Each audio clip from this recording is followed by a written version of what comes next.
Bonjour, bonsoir, merci de votre fidélité, merci d'être avec nous ici même dans l'entretien du jour sur Télésud. Je vous le rappelle à tous, vous pouvez commenter sur la page, Twitter, entretien du jour. Allez, aujourd'hui, nous recevons, on va parler cinéma, on va parler plutôt football et cinéma. Les deux se conjuguent assez bien. Je commence par le producteur exécutif du documentaire qui s'intitule « Jusqu'à la dernière seconde ». Ça me rappelle un fameux truc, jusqu'à la dernière... Non, c'était dans La Haine, il disait jusqu'à la dernière seconde, non? Un truc comme ça, non? Enfin bref, allez, Majid Edekan, bonsoir, bonjour, bonsoir. Comment ça va? Ça va très bien, merci. Merci d'avoir accepté notre invitation. Merci à vous de nous avoir reçus. Écoutez, c'est avec plaisir, ici même.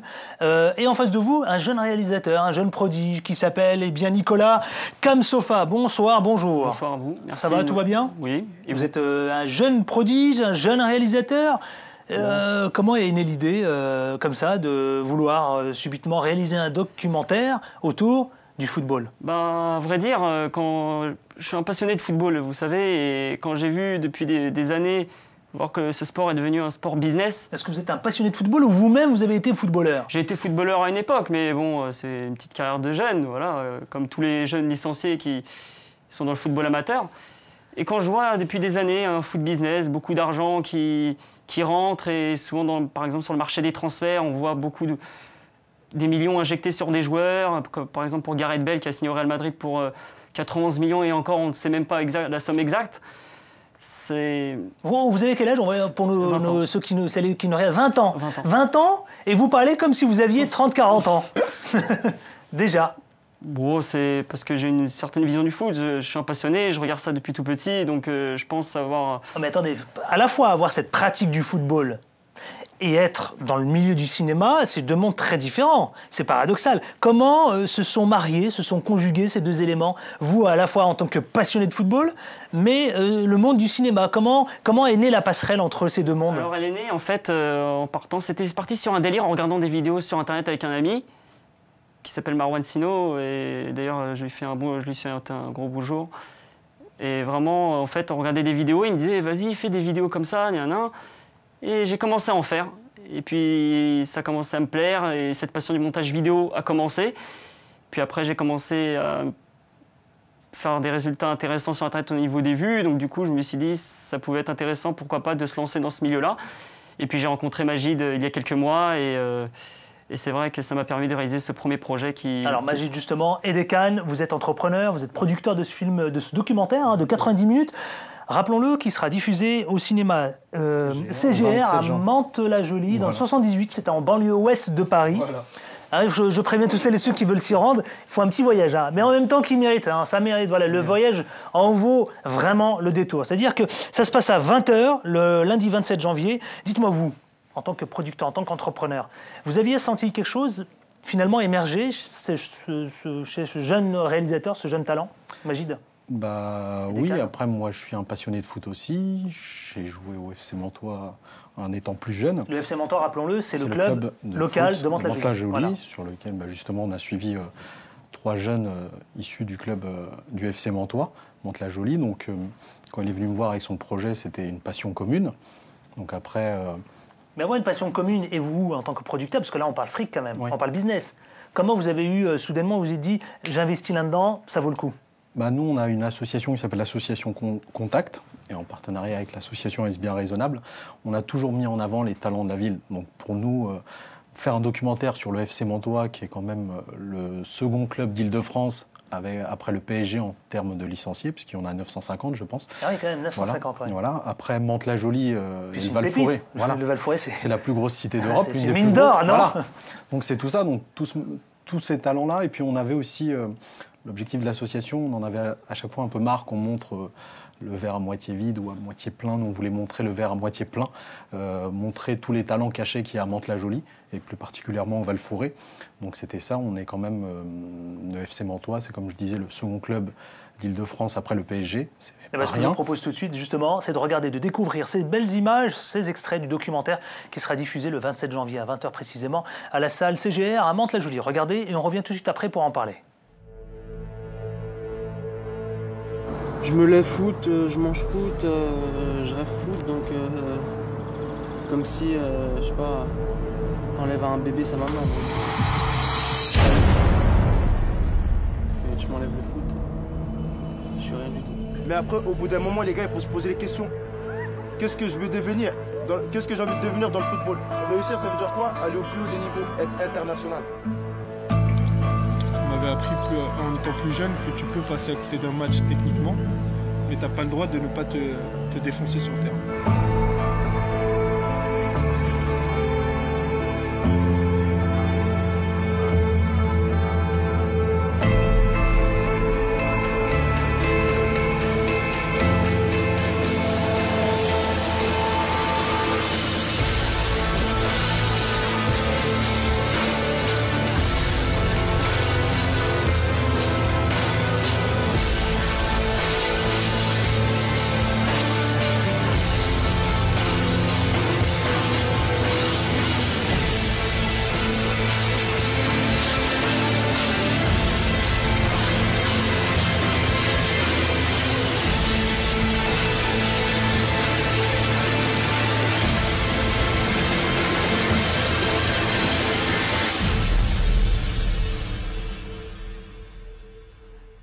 Ça s'appelle Jusqu'à la dernière seconde, documentaire à découvrir, je le rappelle, le lundi 27 janvier à Mantes-la-Jolie au cinéma CGR.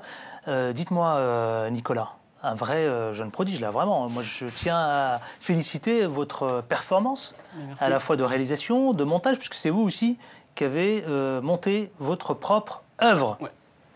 Bah, écoutez, ça a été compliqué ou pas?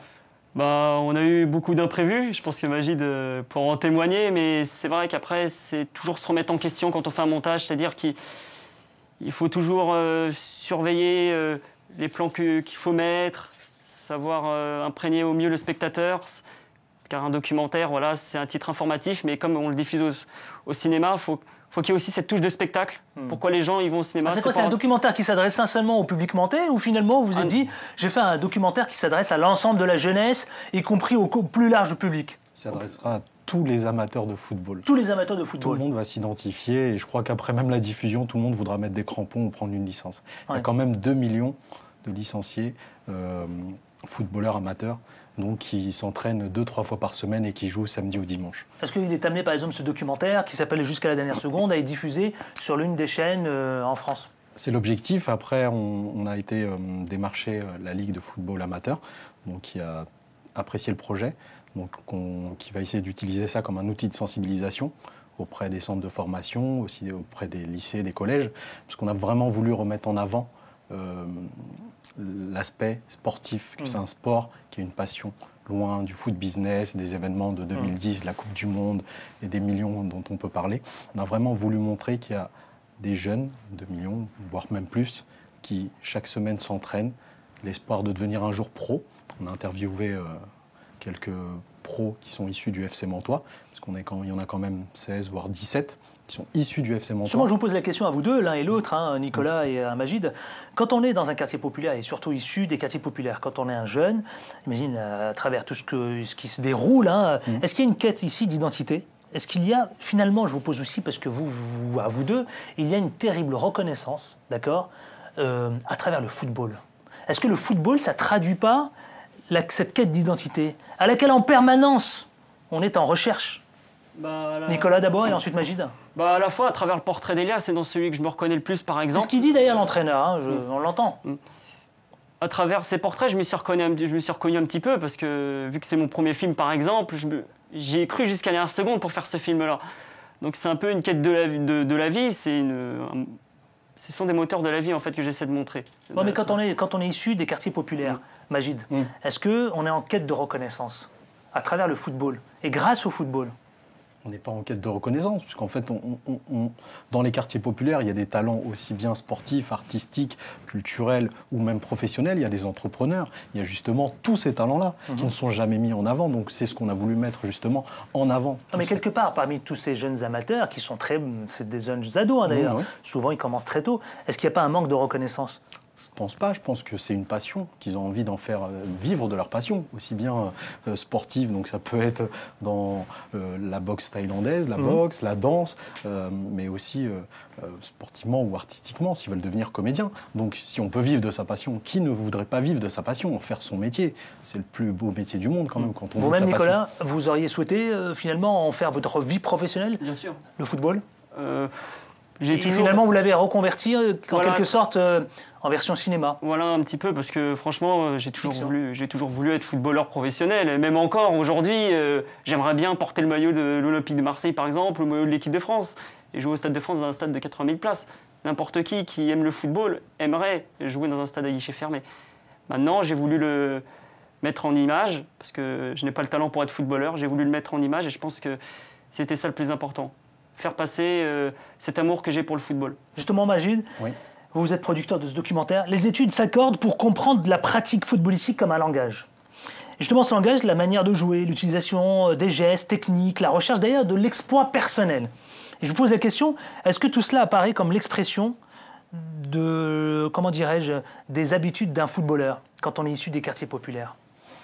Quand je regarde cette étude. Le foot en lui-même a certaines valeurs, c'est ce qu'on a voulu justement mettre en avant, le respect, la solidarité, l'esprit d'équipe, la convivialité, la passion de ce sport. Donc c'est toutes ces valeurs qu'on a remis justement dans ce documentaire, qu'on a voulu montrer au travers des 3 jeunes footballeurs qu'on a suivis. C'est justement toutes ces valeurs qu'on a tendance à oublier avec tous les millions qui sont injectés, avec certains livres comme Monsieur Riolo, le Racaille Football Club, donc qui fabule et qui s'autoproclame les leaders incontestés des études socio-démographiques ou je ne sais quel autre fantasme. Je vois qu'il y a un tacle au passage là. Non, il n'y a pas de tacle en fait. Quand on voit tout ce qu'ils racontent, ils sont complètement à côté de la plaque tout simplement.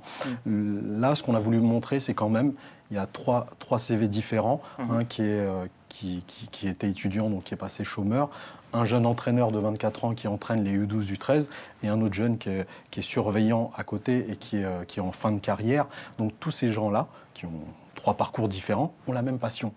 La même passion. Parce que comme on arrive bientôt au terme de cet entretien du jour, dites-moi, si je vous dis football de club ou plutôt football de rue, vous répondez quoi? Nicolas, d'abord? Football de club. Pourquoi? Et pourquoi le football de rue, qui a lui aussi son âme, d'ailleurs? Le football de rue, c'est différent. C'est comme il est expliqué dans le documentaire. C'est qu'il y a des choses qui peuvent s'accorder dans le football de rue et en club. Mais il y a des différences. Et le problème du football de rue, c'est que c'est vrai qu'il y a des compétitions d'arena foot, par exemple, ou en dehors. Le football de rue n'est pas assez médiatisé. Et je pense que pour réussir dans ce milieu-là, il faut quand même aller en club. Mais le football de rue, ça reste un moyen d'exprimer sa passion de la meilleure des façons. Et enfin, Magid Edekan? Pareil, ce que je rejoins Nicolas, le foot de rue, on peut être très bon sur un petit terrain de foot synthétique ou de city-stade, mais à côté, sur un grand terrain, on ne sait pas se placer. Et l'inverse est valable aussi. C'est-à-dire qu'on peut être très bon sur un grand terrain et moins bon techniquement. En général, ceux qui sont au football de rue sont très très forts techniquement.